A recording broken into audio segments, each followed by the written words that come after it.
నమస్తే and welcome to hit TV.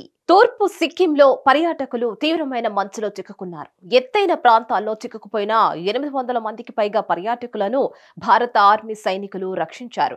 ఈ పర్యాటకుల్లో వృద్ధులు, మహిళలు, పిల్లలతో సహా హిమపాతం కారణంగా తూర్పు సిక్కింలోని వివిధ ప్రాంతాల్లో చిక్కుకుపోయారు. భారత సైన్యానికి చెందిన త్రిశక్తి కార్ప్స్ నిర్వహించిన రెస్క్యూ ఆపరేషన్ సాయంత్రం వరకు కొనసాగిందని, చిక్కుకుపోయిన పర్యాటకులందరినీ సురక్షిత ప్రాంతాలకు తరలించామని వారు చెప్పారు.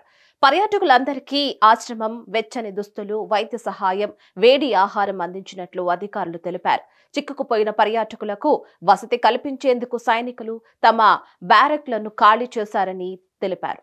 నిన్న మొదలైన రెస్క్యూ ఆపరేషన్ ఇంకా కొనసాగుతుంది. పర్యాటకులను సురక్షిత ప్రాంతాలకు తరలిస్తున్నారు టీం.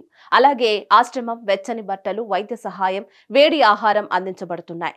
చిక్కుకుపోయిన పర్యాటకులకు వసతి కల్పించేందుకు సైనికులు తమ బ్యారెక్లను ఖాళీ చేశారు. దళాల సత్వర స్పందన ప్రతికూల వాతావరణ పరిస్థితులలో చిక్కుకుపోయిన పర్యాటకులకు ఉపశమనం, సౌకర్యాన్ని అందించింది. చిక్కుకుపోయిన పర్యాటకులు ఆర్మీ అందించిన తక్షణ సహాయానికి కృతజ్ఞతలు తెలిపారు. హిమాలయాల ఎత్తైన ప్రాంతాలలో సరిహద్దును కాపాడుతూ పర్యాటకులకు, స్థానిక ప్రజలకు సహాయం అందించడంలో భారతీయ సైన్యం చురుగ్గా ఉంటుంది. మరిన్ని న్యూస్ కోసం please like, share and subscribe to hit TV.